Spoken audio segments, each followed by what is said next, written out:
Ngayon mga idol, ang simple pagluluto ng pag-vulcanize. Mas maganda ang luto kasi ng piston mga idol, para lutong-luto at lapat na lapat. Lapat-lapat siya, lapat na lapat ang gam. Hindi siya ganong sunog, hindi siya, kumbaga, parang rice cooker ang ating gamit. Magandang pagkakaluto. Oh, yan oh, lapat na lapat. So yung mga idol, ang luto ng piston. Ayan ang ating customer mga idol, magpapagawa sa atin. At ito naman itong kasamahan ko, ito aking pamangkin. Ayan. Siya ang aking kadinhinan sa paggagawa dito sa vulcanizing. Kung gusto niyo ng pa-vulcanize mga idol, anytime, anywhere, nag-home service din kami kung saan-saan. Huwag lang sa malalayong masyado na hindi ko kayang puntahan. Yan. Ang simple ng pagkakabit mga idol.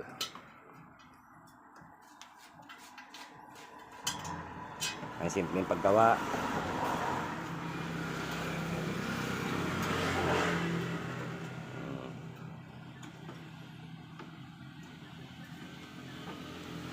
Ang ating pwesto ay minanapan natin sa ating ama. Ayan, yung ating compressor. Nakuha rin natin ang kanyang talent ng ating ama. Kaya hindi natin sasayangin ang kanyang talento. Ang tiwala ng tao sa kanya na gumagawa. Para tayo babalik-balikan. Oy, yun, dumaan po ang aking asawa. Yan mga idol, ang simple pagkakabit. Hindi gaano pwersado, hindi mo pinipwersa. Kung yung mga iba-iba kasi hirap na hirap. Ngunit sa diskarte lang yun kung paano. Ayan o. Ang gamit lang natin simpleng bakal lang mga idol. Kumbaga yung bakal na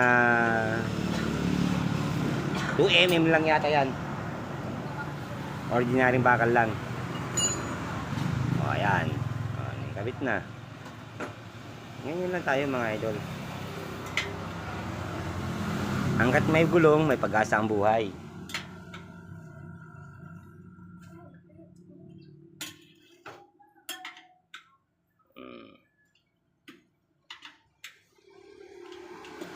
Tapos na mga idol. Oh. Kung gusto mo maingatan yung mga kan mo, available din kami lahat-lahat kami. Nagkakamay-kamay din kami rito. Salamat.